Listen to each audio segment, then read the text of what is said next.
Friends, नमस्कार दोस्तों। मैं हूं आपकी दोस्त बारिश। आज बैठी बैठी सोच रही थी कि इस लॉकडाउन ने तो सजने संवरने पर रोक ही लगा दी। न लिपस्टिक न गहने, पहने तो क्या पहने। दोस्तों, frankly speaking, I am not at all a kind of jewellery woman, but ये सच बात है कि गहनों ने हमेशा से औरतों के रूप की शोभा बढ़ाई है। उनकी खूबसूरती पर चार चांद लगाए हैं और औरतें भी तो सोना खरीदने की होड़ में पीछे नहीं दिखी। सुंदर सुंदर डिज़ाइंस के गहने पहनकर वो दोस्तों रिश्तेदारों में इतराना इठलाना नहीं भूलती और इस बात का पूरा ख्याल रखती है कि कहीं कोई उनकी ज्वेलरी को देखना ना चूक जाए। It's okay to be little obsessed with jewellery and you know what, jewellery always fits.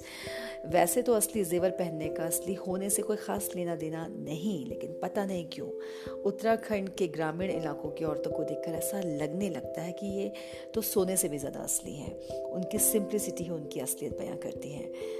आपको क्या लगता है, मैं पक्षपाती हो रही हूँ? जी नहीं, बिल्कुल नहीं। सिंप्लिसिटी वाली बात 100% सही है। तुम्हारा हुस्न आराइश, तुम्हारी सादगी जेवर, तुम्हारा हुस्न आराइश, तुम्हारी सादगी जेवर, तुम्हें कोई ज़रूरत नहीं बनने संवरने की। गोल्ड तो सदियों से औरतों को अपने प्रति लुभाता ही आया है। क्या आप सोने के बिना भारतीय औरतों की कल्पना कर सकते हैं? रंग बिरंगे कपड़े और सोने के चमकते आभूषण। जी हाँ, मैं इस वक्त उत्तराखंड के ग्रामीण क्षेत्रों की शादियों की बात कर रही हूँ। सदियों से सोना भारतीय शादियों का हिस्सा रहा है। अमीरों के लिए सोना खरीदना एक शौक हो सकता है, लेकिन जो अमीर नहीं है उनके लिए एक आवश्यकता भी है। आप इसे एक तरीके से लंबे समय का निवेश भी मान सकते हैं, जो बच्चों की शादी, करियर, घर बनाते समय या कहिए कि रिटायरमेंट में काम आता है। कीमत भी इसकी रोज़ाना बढ़ती ही चली जा रही है। अब आप इस लॉकडाउन की ही बात लें। एक न्यूज़ बताती है कि हरिद्वार में फंसे पश्चिमी बंगाल के यात्रियों को घर वापसी के लिए अपने जेवर बेचने पड़ गए। ये वो 1200 से अधिक लोग थे जो 50 दिनों से हरिद्वार में होटल और धर्मशालाओं में फंसे पड़े थे। इनमें से एक ने बताया कि मनमाने तरीके से बढ़े बस के किरायों की वजह से उन्होंने अपनी पत्नी के कान के कुंडल, चूड़ियाँ और खुद की सोने की अंगूठी बेच दी। घर तो आखिर घर ही है, वापस जाना ही है।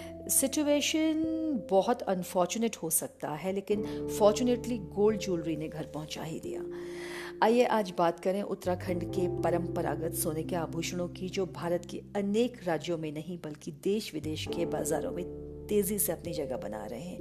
ये ज्वेलरी औरतों के ग्रेस और फेमिनिटी में इजाफा ही करती है। बदलते दौर ने और महंगे आभूषण गुम हो जाने के डर ने यहाँ की स्त्रियों को भले ही कंटेम्प्रेरी मॉडर्न डिज़ाइंस की ओर आकर्षित किया हो, लेकिन ट्रेडिशनल ज्वेलरी को बना कर बुरे या अच्छे समय के लिए संचय कर लिए जाने की परंपरा में कोई ख़ास बदलाव नहीं आया है। शुरुआत करते हैं नथ से, जिसे नथुली भी कहते हैं। नाक में पहने जाने वाला और एक बहुत बड़ी रिंग की तरह दिखने वाला ये आभूषण सुहाग की लंबी उम्र की ओर इशारा करता है। जितनी बड़ी नथ उतनी लंबी पति की आयु और उतनी ही ऊंची परिवार की प्रतिष्ठा। जी हाँ, कभी कभी तो नथ को समय के साथ और भारी करते रहने से नाक का वो भाग कट भी जाता है, क्योंकि एक छोटी सी नाक तोलों भर की भारी नथ को थोड़ी संभाल सकती है। नाक बचानी हो तो नथ के वजन को फैमिली प्रेस्टीज से बिल्कुल मत जोड़िए। नथ अपने आकार के कारण रोजाना पहनने वाला जेवर तो नहीं है। हाँ, फैमिली गैदरिंग्स, शादियाँ, पूजा पाठ नथ को एंजॉय और शोकेस करने के अच्छे अवसर हैं।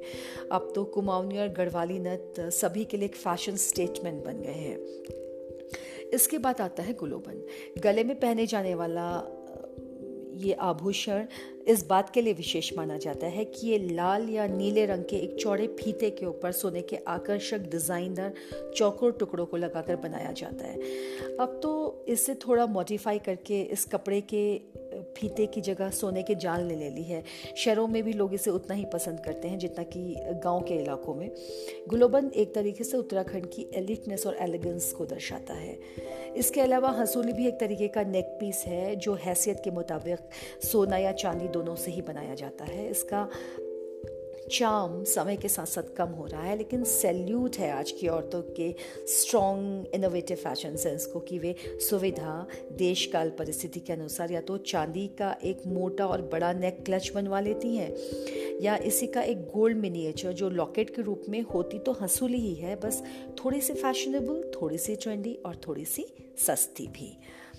बात करें पौंछी की, तो ये भी उत्तराखंड का एक बहुत स्पेशल आभूषण है जो हाथ में चूड़ियों की तरह पहना जाता है।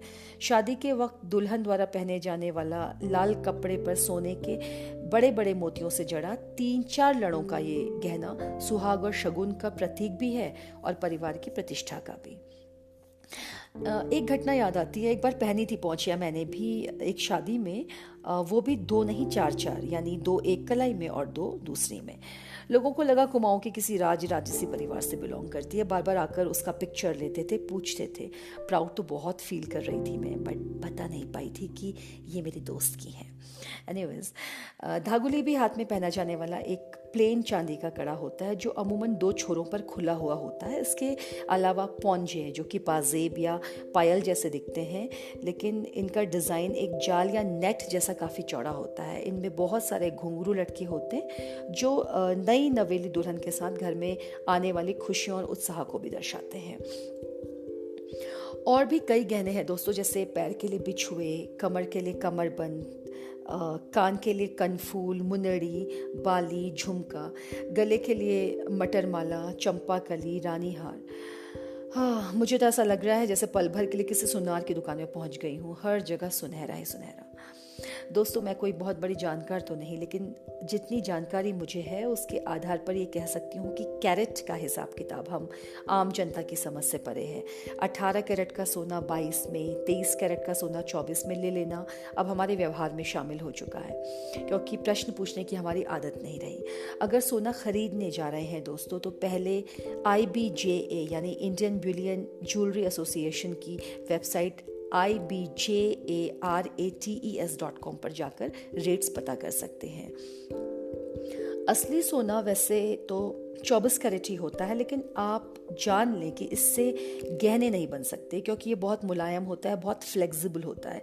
जेवर बनाने के लिए 22 कैरेट का है इस्तेमाल किया जाता है, जिसमें 91.66% सोना खरा होता है। हमेशा हॉलमार्क वाली ज्वेलरी ही खरीदें दोस्तों, क्योंकि दोबारा उसे बेचते समय बिना हॉलमार्क के जेवरों का सही दाम मिलना मुश्किल हो सकता है।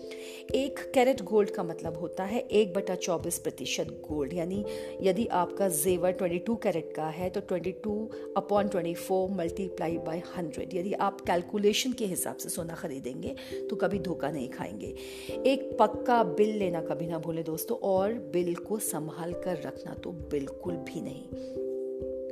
काफ़ी बोरिंग हो गया है ना, तो सुनिए एक मज़े की बात और एक पते की भी। खलील जिब्रान कहते हैं कि वह शख्स सबसे ज़्यादा दयनीय है जो अपने सपनों को सोने चांदी तक सीमित कर देता है। और किताबों को सच्चा साथी मानने वाले दोस्तों के लिए भी मेरे पास 2 लाइंस हैं। तुम्हारे घर में जो वो किताबों वाला कोना है, तुम्हारे घर में जो वो किताबों वाला कोना है, राख के ढेर में वही तो खरा सोना है। जहाँ तक बात है उत्तराखंड के परंपरागत गहनों की, अपनी बनावट और आकृतियों के कारण ये ना ही एक बार फिर से फैशन ट्रेंड का हिस्सा बन रहे हैं, बल्कि आज की नौजवान पीढ़ी भी इसकी नकलें पहनना बहुत पसंद कर रही है। आपसे बातें करते करते ये ख्याल आ रहा है कि मैं भी अब कुछ ना कुछ बना ही लूँ अपने लिए, थोड़ी सी रंगत, थोड़ी सी नज़ाकत जोड़ ही लूँ अपने आप में। इस फेमिनिज्म के दौर में जो फेमिनिटी विलुप्त होती जा रही है ना दोस्तों, लगता है सजो लूँ उसे। लंबे समय से लोगों का ध्यान अपनी ओर खींचने का ना कोई मौका मिल पा रहा है, ना कोई बहाना। अब गुलोबंद और पोंछियाँ पहन के निकलूंगी तो कोई ना कोई देखेगा भी, बात भी करेगा और पूछेगा भी कि अरे कहाँ से बनवाई हैं। तो आइए उत्तराखंड बनवा ही लीजिए अपने मनपसंद के जेवर अपनी जेब के हिसाब से। काफ़ी जचते हैं ये सब पर। इस मौके पर गोपाल बाबू गोस्वामी जी का अगर ये कुमाऊनी गीत याद ना किया तो फिर क्या किया। हाय तेरी रुमाला गुलाबी मुखड़ी, हाय तेरी रुमाला गुलाबी मुखड़ी, के भली झाझीरे नाख की नथुली, गवा गुलो बंदा हाथ की धगुली, हाय तेरी रुमाला। अंत में कहना चाहूँगी दोस्तों, आँख नाक कान खोले रखिए, चौकन्ने रहिए। हर पीली चमकती चीज़ सोना नहीं होती। लेने से पहले ज़रा परख लें कि सोना कितना सोना है। तो विदा लेती हूँ फ्रेंड्स, मुझे सुनिए, मुस्कुराइए, खुश रहिए। मिलती हूँ आपसे अगले वेडनेसडे कुछ नया लेकर। Till then keep the faith.